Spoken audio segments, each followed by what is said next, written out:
Welcome to Living Chassidus. Together, let's live the Chassidus we learn. Good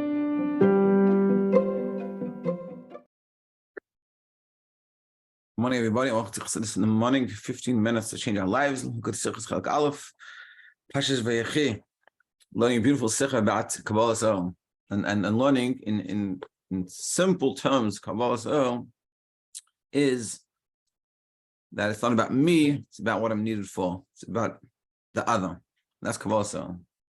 Where in contrast to serving Hashem with Havana Vasaga, understanding and connection and Geshmak, it's about my Geshmak, my understanding, my connection. Kabbalah Yisroel is not about me, it's about the person who I'm serving. And we also discuss how we can apply it in terms of marriage, a good marriage. It's not about me, it's about someone else. Like a simple story, it's a famous story. There's a chassid that he came to the doctor with his wife. She had a problem with her foot, and he told the doctor, he said, "My wife's foot is hurting us." What do you mean? Why is it hurting him? It's not hurting him. It's hurting him because he's connected. That comes about to Kabbalah Yisroel. If his whole hanacha, his whole way he approaches marriage is me, my wife, and I do my things, she does her things, and we come together on certain things. So then it's his wife's foot is hurting, not his. But when he approaches the marriage with this type of Kabbalah Yisroel, which is not about me, it's about my wife, about the marriage, so then his wife's leg is hurting him. He's connected. Kabbalah Yisroel is about not thinking about ourselves so much. And this is sort of what we're saying. And this is sort of the mile of done. That on one hand, but it's not everything. Of course, you should have your own self involved, but the axiom, the way you come from, is from this place of Kabbalah Yisroel. And this is why done was at the back. On one hand, at the back, at the bottom, they were away, but they were able, because of this Kabbalah Yisroel, they were able to gather up all the leftovers, all the belongings, because, like we said, we're going to talk about it again today. It says, Eze Tipesh, or is it Eze Sheta? So we said, Eze Sheta, what is a fool? Someone Ma'abed called Mashon. They lose everything you give them. So the Chassidus Taich is Eze Sheta, who's a fool called Ma'abed.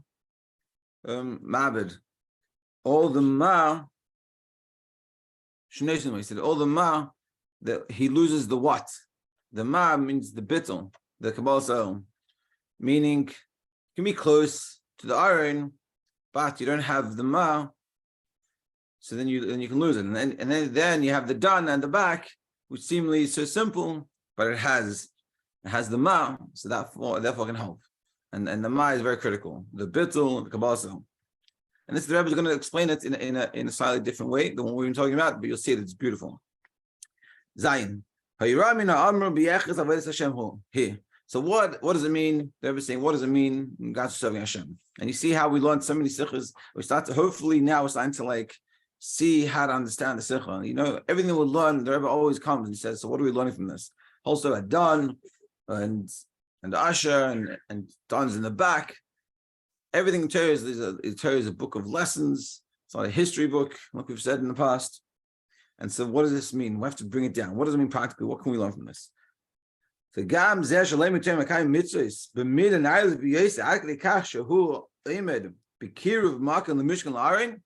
can have a person that they're so spiritually connected. They're doing Torah mitzvahs. They're like the people next to the iron. They're connected. They learn Torah. They go to the mitzvahs. They're good people in that sense.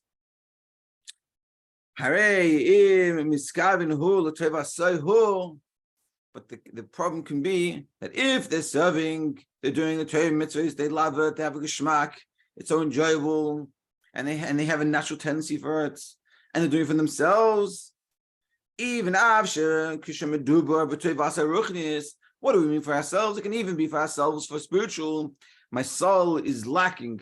My soul feels the thirst that I need to connect to Hashem by Torah mitzvahs. So they do Torah mitzvahs. So they're very high level. Like, wow, we know we think to ourselves, I wish I was at such a level. But it's not that great, because but because of this, they lack the ability to do something good for someone else. Since they have made a pagam, made a blemish. They have a blemish in the after and Ahavas Yisroel. Yisroel kol haTorah, which is the foundation of the whole Torah. Allahu la'avidis hamash v'nafshay. Then, like the story of the Shvatim, they can lose the ma. Meaning like this. The whether we'll say what the Rebbe is saying, and we'll talk about how we apply this. And what the Rebbe is saying is a person can be, in regards to Torah mitzvah, is very good. A simple example, like when I was in yeshiva, especially, unfortunately, this is sometimes an issue in Baal Tshuva yeshivas, and they ask the question, they ask the rabbi, the mashpia, they say, how do I balance my own learning to be, to gain what I can gain in my 1 or 2 years in yeshiva, and also having Ahavas Yisrael and helping someone else?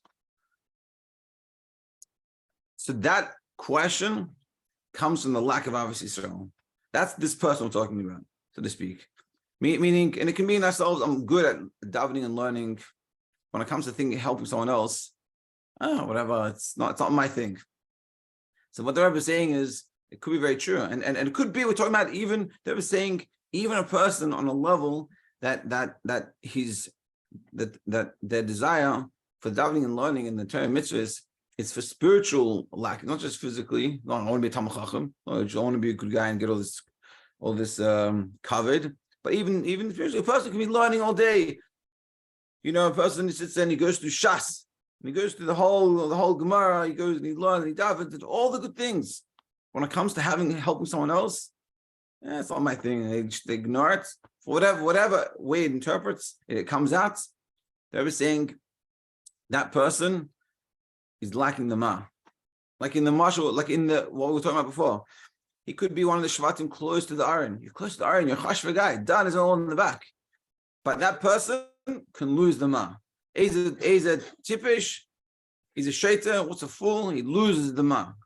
That person, he's a davening. He's learning, but he's lacking the ma, and which is making us realize how important the Kabbalah is. That it's not enough to have a geschmack in davening and learning. It's not enough to be totally involved either. But you also have to care about someone else. You have to think about someone else. And this is the foundation. This is so true in marriage. You could be the best husband or the best wife, but not naturally. But if you don't have the ma, if you don't have the bittul, so then it's going to express itself in certain areas, and it's going to come out, and it's going to be ugly, because ultimately you're showing that you're only doing it for yourself, and and that's what we're saying here, and that's what they're saying. That's the essential idea is that we have to always have, and this is meaning how to extrapolate this to different scenarios. What the Rebbe is saying is essentially you always have to have this bittul. That even if we're good at something, we're naturally good. We're naturally a good teacher. It's like a teach well. But if you don't have the ma, if you don't have that bittul, if you don't have the Kabbalah soul, without that you don't go above and beyond yourself. And this is sort of what we're saying. And that's what we're saying in so too with the connection to Hashem. If your connection to Hashem is without the ma, your connection to Hashem will be limited to what you enjoy in your geschmack. Whereas with the ma, it makes you reach way above and beyond, because it's not limited to your geschmack. It's limited to Hashem's version. Hashem's unlimited. Rak zeh shemismaser b'charuf nefesh av la'avas Yisroel. Only someone that totally gives themselves over with like a passion of his soul to Ahavas Yisroel, who habatuach ba'atzmoi. He's someone that can be certain with himself. Who that he is shalim. He will be complete. Who he's able to help bring back the lost objects to another Yid. Like done. So what we're seeing here, that ultimately done, it's a balance, but done is very fundamental. And this is what we're seeing. It's like you could think about it in a sense like our feet. Our feet, in a certain sense, it's just a feet. It doesn't really mean much. Unfortunately, I see plenty of older people, especially over here in Crown Heights, and they struggle to walk. They still live perfectly good lives, but you can't compare with someone who has their feet working well. Feet are so fundamental, and what a different life experience with your feet. And this is what we're saying. We're saying even more than this. Without the feet, without the Kabbalah soul, without the ma, you're losing everything. And yeah, Chas.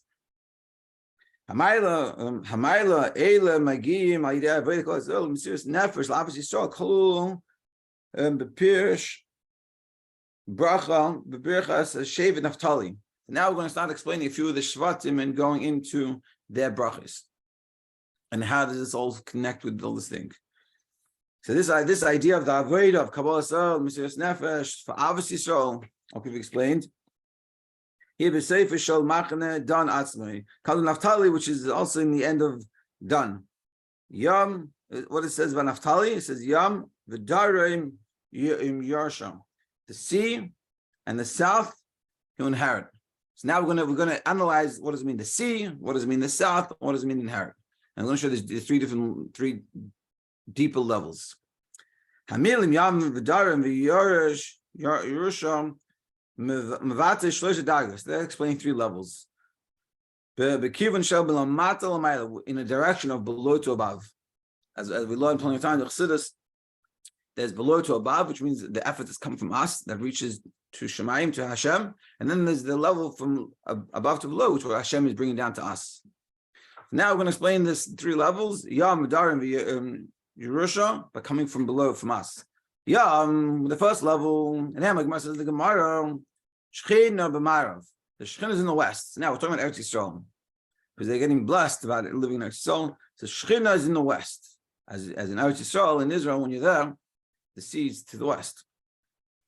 Pirush Advari, and the explanation is Imais Sheruach Maravis He Achas Mi Arba Haruchos, being that the west wind is one of the four winds. Begam He Mugbelas Begeder Shel Makom Kishar Haruchos. It also has a limitation of being in a specific place. Yesh, it's a specific thing. It's in the west, not in the east, not in the north, and the south. Nevertheless, Mitzad Marav. But in the west itself, it's a revelation of godliness. So on one hand, it is a revelation of godliness. On the other hand, it's limited to being in a specific place. That's the lowest level. Then you have Darim, the south, not the winds, not the sea, but the south. And it says, in the south, it says in in the south dwells the strength of the heat of the sun. In regards to the sun, what does it say? We've said this before. The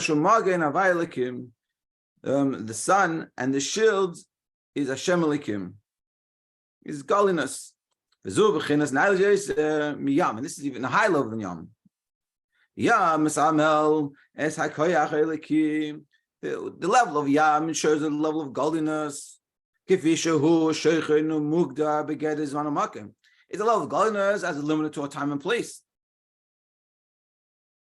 That's why it says the Shechina is in the west. It's a specific place, it's a time and place. The Shechina is in this place. That's a limit, it's a very big limitation to it. Whereas when we say the south, what do we say? It says Gili Hashem Hashavai, the revelation of the sun, of the heat of Hashem. Past, present, future is one. This is a level above time and space.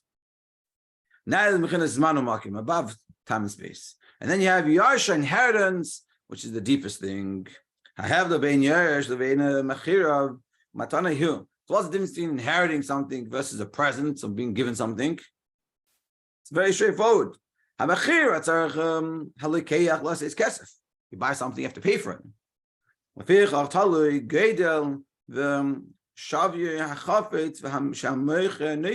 So therefore, it's all dependent on what you're giving, what are you buying for, how much is it worth, what's the value, how much you want to give for this. In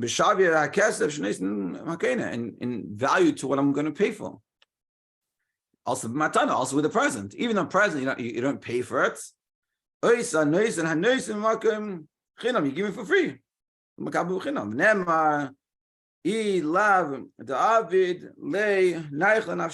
if it's not good for you, I'm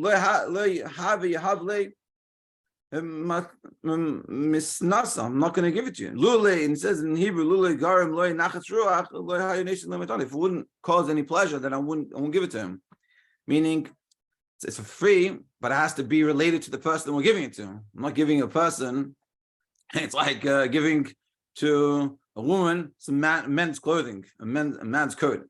Doesn't make any sense. So it's also limited. Yeah, you're not the person not paying for it. It's free, but it's limited to the person who you're giving to. Whereas move on shegam matana mishtanes amram loy ba'ofen yechsi lefi geidan nachas ruach shemakabu garam v'neisim. It's also dependent on the relationship, what type of present you're going to give. If you really love the person, you give a better relationship. If you like them less, you give them less of a, the value, what a husband gives to his wife is a much deeper, much greater thing than what the wife's going to give to one of her friends, or you would hope. It has that limitation. Whereas, Yerusha, when it comes to inheritance, it's nothing going to do with the person inheriting and the avoid of that person inheriting. They didn't do anything. They don't do anything for it. It can be even the youngest inheritance you inherit. What you get is what you get. It's irrelevant to the person that is inheriting. The person could be a day old, could be a baby, could be an older 95-year-old person. Doesn't matter. Just to finish it off, so it's spiritually. What does it mean, all this in spiritual terms? When it comes to selling something or giving something as a present, this is the revelation of godliness. The revelation of godliness in regards to the person's service is dependent on the person. Like we showed before about the sea, the limitations of the sea, that it's in time and place, and the revelation of the Shemesh Havayim, and as much as the revelation, it's like a matana, but it's still related to the person, and there's a limitation to it. Whereas that's these two levels. But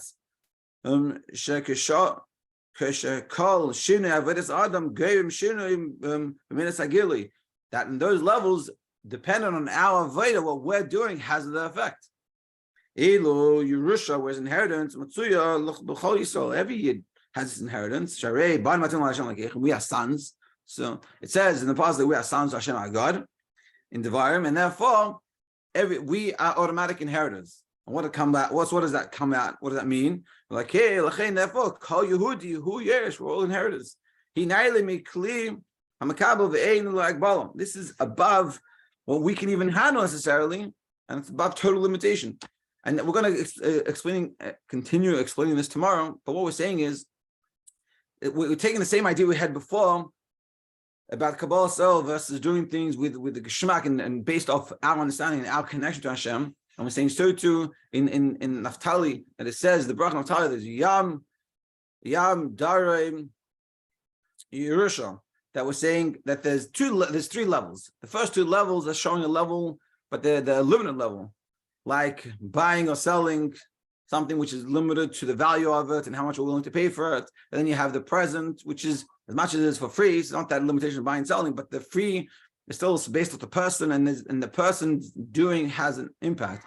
But then the deepest level is the Yerusha, the inheritance. The inheritance has nothing to do with you. We didn't do anything to get the inheritance. We are just born into it. You're a yid, you inherit. That's all. An automatic. And that's not dependent on your avodah. And what meaning? And if you can ask yourself, what would be the best level to be at? That, of course, it's the inheritance. If you're going to get a present based off of your actions, you say, I don't know if it's something good. And this is a level we have to understand also, to finish off, it's late. Between us and Hashem, the relationship that we have is like an inheritance relationship. It's like family. It's not based on our actions. Hashem loves us not because of what we do. He wants to do the right thing, but we're not better Jew if we do 10 mitzvahs versus not doing 10 mitzvahs. We're worse Jew. You're a Jew. And the person that didn't do a mitzvah in his life versus the person doing mitzvahs all day, they inherit. And this is divine inheritance. And this is also why one of the 12 psukim is the first pasuk is Teretzu Lanu Moshe Meirasha, like an inheritance. And we're trying to explain to our kids, and this is why the Rebbe brought out this pasuk, trying to explain to the kids that the Torah is yours. There's a famous story. The guy came to a mill. I don't want to take so much time, but it's a guy came to a mill by this one of Tanaim, I think. And Tanaim asked him question learning. No, you're not to learn. Say something. And the guy is illiterate. He didn't know anything. He said, no, I don't know anything. And after the whole meal, the guy, the host, he was like, oh, it was a waste of time having you. You didn't teach me anything. We didn't have a farang. We didn't learn anything. So the next day, this guy that he came to the mill, that he didn't know how to learn, he came started picketing outside this Tana's yeshiva. So he's like, what's going on here? So he said, you don't give me Torah. Torah is an inheritance. I don't know. You're complaining to me that I didn't have anything to tell you. You didn't teach me. You have a requirement to teach me. And this is a very important lesson that the Rebbe trying to teach, that we should instill in the kids. They should understand that Torah is theirs. Who cares? You're 3 years old. You're 4 years old. Learn this pasuk and understand what the pasuk means. Torah is yours. Go get it. Go take it. And this is the inheritance. And mitzvah Hashem by all of us. We should appreciate this. We should have an amazing day.